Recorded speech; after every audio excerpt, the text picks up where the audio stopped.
스펙 우선주의 시대. 스펙만 따졌다면 이 차는 서류 전형에서 묻히고 말았을 겁니다. 그렇다고 외모엔 경쟁력을 갖췄냐? 보시다시피 거만한 스포츠카들 앞에선 어깨 한번 펴기 힘들 것 같은 뻔한 쿠페 스타일입니다. 이 차는 아는 사람들만 느낄 수 있는 짜릿한 감흥의 숫자 86을 이름에 내걸었습니다. 그래서 토요타 86. 요약하자면 이 녀석은 스펙도 그리고 디자인도 별 볼 일 없다는 얘기입니다. 그렇다면 왜 토요타는 이 녀석을 야심작이라고 내놓은 걸까요? 그리고 왜 저는 이 녀석을 보고 있으면 가슴이 이렇게 뛰는 걸까요? 그럼 수치상으론 별 볼 일 없는 스펙부터 살펴보죠. 화려한 옵션과 성능을 가지고 태어나는 요즘 스포츠카들과 달리 이 녀석은 가진 게 없어도 너무 없는 녀석입니다. 사실 이니셜 D 때문에 A86에 대한 환상은 누구나 있습니다. 이 토요타 86에 대한 그런 환상도 아마 있을 거예요. 왜냐하면 같은 86을 썼으니까요. 하지만 막상 악셀에 발을 가져가면 제가 장담하건대 100이면 100 실망할 겁니다. 이 차는 2000cc 자연흡기 엔진을 채택해서 203마력. 토크는 기억도 안 나요. 왜 기억이 안 나냐면요, 그다지 폭발적이지 않은 토크였었거든요. 토크는 20이 간 넘습니다. 어떻게 보면 이런 스포티한 차에는 어울리지 않을 정도로 낮은 토크이며 그다지 관심을 끌 수 없는 출력이에요.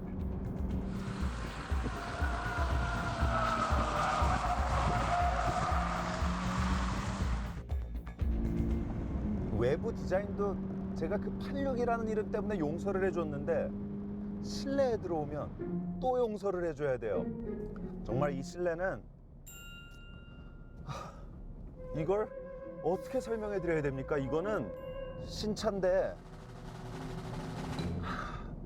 벌써 냄새가 나는 것 같은 기분이 들 정도로 이 실내 인테리어는 정말 이보다 최악일 수 없어요. 여기까지가 운전의 맛을 모르는 이들의 평가라면 전 이제 좀 다른 고백을 해야겠네요. 사실 마음에 드는 것도 있습니다. 이런 최악의 인테리어를 또 한 번 용서할 수 있는 거는 바로 시트 포지션입니다. 정말 레이스카에 올라오는 듯한 그런 기분이에요. 바닥에 낮게 깔려 있고요. 페달 위치, 스티어링 휠의 위치, 그리고 정말 좋은 거는 이 센터 터널이 굉장히 높게 지나가기 때문에 위아래 변속할 적에 변속하는 나의 오른손 위치까지도 정말 너무나 마음에 듭니다. 그러니까 딱 전해주는 느낌은 미안해, 인테리어 신경 못 썼어. 근데 밟아봐, 밟으면 날 좋아하게 될 거야 라고 말하는 듯한 그런 느낌이에요. 이 녀석의 유혹적인 속삭임에 전 응답을 해야 했죠.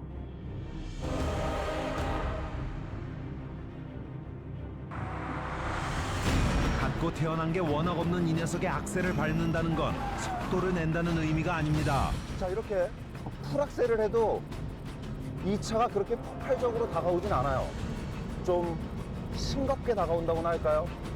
근데 재밌는 부분은 바로 지금부터입니다. 뒷바퀴를 미끄러뜨리면서 코너를 돌아봐야만 알 수 있는 이 미묘한 느낌. 서킷에서 이렇게 몇 바퀴를 제가 돌고 있는데 재밌다는 거죠. 그게 바로 이 차의 핵심입니다. 후륜구동이기 때문이죠. 86의 낮은 출력은 잘 계산된 반전 같은 겁니다. 풀 악셀로 엔진의 힘을 끝까지 짜내면서 셰시 밸런스와 낮은 무게중심이 주는 스포츠성. 그리고 엔진이 박스 엔진, 수평대항 엔진입니다. 우리가 흔히 만나는 엔진들은 V형이거나 일자형입니다. 즉 피스톤이 이렇게 움직이거나 아니면 이렇게 움직이죠. 하지만 이 수평대항 엔진은 이렇게 움직입니다. 그래서 마치 권투에서 이 선수들이 권투를 하는 것 같다 해서 박스 엔진이라는 그런 별칭이 붙었는데, 그만큼 엔진을 낮게 배치할 수 있고 그 얘기는 곧 무게중심이 낮아진다는 얘기죠. 사실 스포츠 드라이빙에 있어서 정말 핵심적인 것 중에 하나입니다. 무게중심을 낮추는 것. 자, 그러면 스포티하게 운전을 해보죠. 그리고 이 녀석이 보내주는 고도의 집중력을 제 손에서 느낄 수 있죠.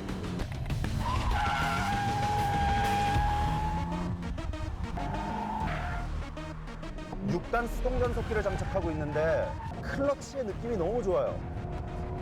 동력이 끊고 연결되는 그 과정이 너무 깔끔하고 좀 박진감 있게 느껴져서 변속하는 즐거움이 또 꽤나 쏠쏠합니다. 출력과 토크, 엔진의 힘은 부족하지만 가볍고 뒷바퀴를 굴리며 운전의 재미를 전해주는 차, 그게 바로 86의 본질이라고 할 수 있죠.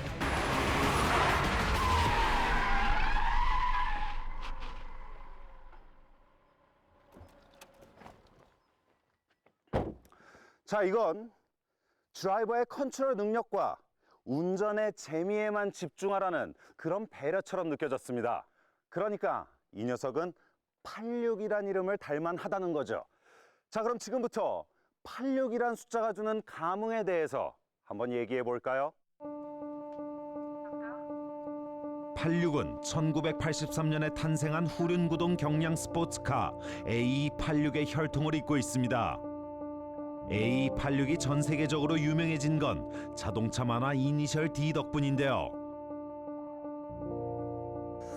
86이라는 숫자가 말해주는 건 후륜구동 경량 스포츠카가 25년 만에 부활했다는 거죠. 그리고 선대 모델의 순수한 드라이빙 정신만을 계승했다는 걸 짐작할 수 있습니다. 자, 저는 마치 이 이니셜 D의 가 된 것처럼 다운힐을 지금 즐기기 위해 이 특별한 장소를 찾았는데 이 녀석의 진가는 바로 이런 코너에서 나옵니다. 코너에서. 차고 넘치는 과잉 성능의 차들을 비웃으면서 태어난 86을 가장 재밌게 타려면 이런 곳으로 이끌어야 합니다. 자, 그러니까 86은 쭉 뻗은 도로를 시원하게 내달리는 그런 녀석이 아니라 이렇게 와인딩, 구불구불한 코너를 너무나 재밌게 달릴 수 있는 그런 녀석이라는 거죠. 엔진 출력과 화려한 성능까지 과감히 빼버린 감량의 원칙. 대신 그 자리엔 코너링 밸런스와 놀라운 균형감을 채워 넣었습니다. 자, 확실히 이 차량의 세팅은 완전히 오버스티어 위주의 세팅이에요. 그러니까 이 차가 무게중심을 낮추고 감량을 하고 뒷바퀴를 굴린다고 해서 절대로 안정적인 코너링을 한다거나 그렇지 않습니다. 자, 지금도 뒤가 휘청휘청거리는데 약간 예측하지 못할 그럴 짜릿짜릿한 코너링을 선보이지, 만약에 이 차가 믿음직스러운 그런 코너링을 선보인다면 이런 재미가 없었겠죠.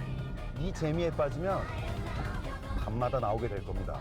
밤마다 아무도 없는 도로를 찾아서 혼자서 뒤를 날리면서 마치 소년이 된 것처럼, 그 어렸을 적에 꿈꾸던 타쿠미가 된 것처럼, 마치 어딘가로 두부를 배달해야 될 것처럼 열심히 고갯길을 달리고 있을지도 모릅니다. 아니, 달리고 있을 거예요. 이 차의 재미는 바로 그때 나오는 거니까요.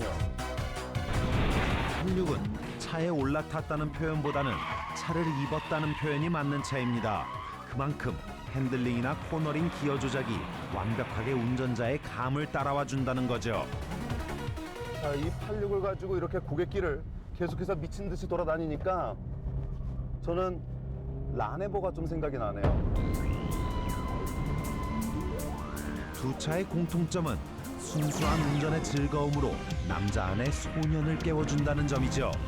두드러지는 차이점은 라네보는 뛰어난 옵션을 다 갖추고 태어난 성능 중심의 스포츠 세단이라는 점입니다.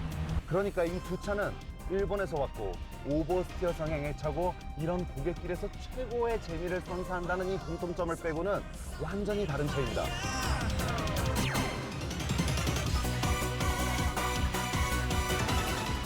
라네보가 자동차의 퍼포먼스에 중점을 두고 개발된 차라면 86은 오직 드라이버의 퍼포먼스만을 생각하며 개발된 차라는 거죠. 그러니까 저 녀석은 네 바퀴를 굴리고 엄청난 첨단 전자장비가 드라이버 모르게 개입을 해서 짜릿한 즐거움을 줍니다. 이 86이 주는 즐거움은 철저하게 드라이버를 시험할 수 있는 그런 환경을 제공해요. 그래서 심장이 쫄깃쫄깃해지는 그 맛은 이 86에 훨씬 더합니다. 100마력이나 더 낮은데도 말이죠. 가진 것 없이 태어났지만 예측할 수 없는 드라이버의 퍼포먼스가 더해지는 86. 빤히 읽히는 재원을 가진 녀석들에게 긴장감을 줄 만하죠. 아, 계속 뒤에서 똥침을 놓고 있어요. 가보자고, 고갯길. 오케이, 고갯길 좋아. 똥침 놓는 건 쉽죠. 하지만 추월하는 건 어렵습니다. 함부로 추월할 수 없죠. 어디를 안 해보가 86을!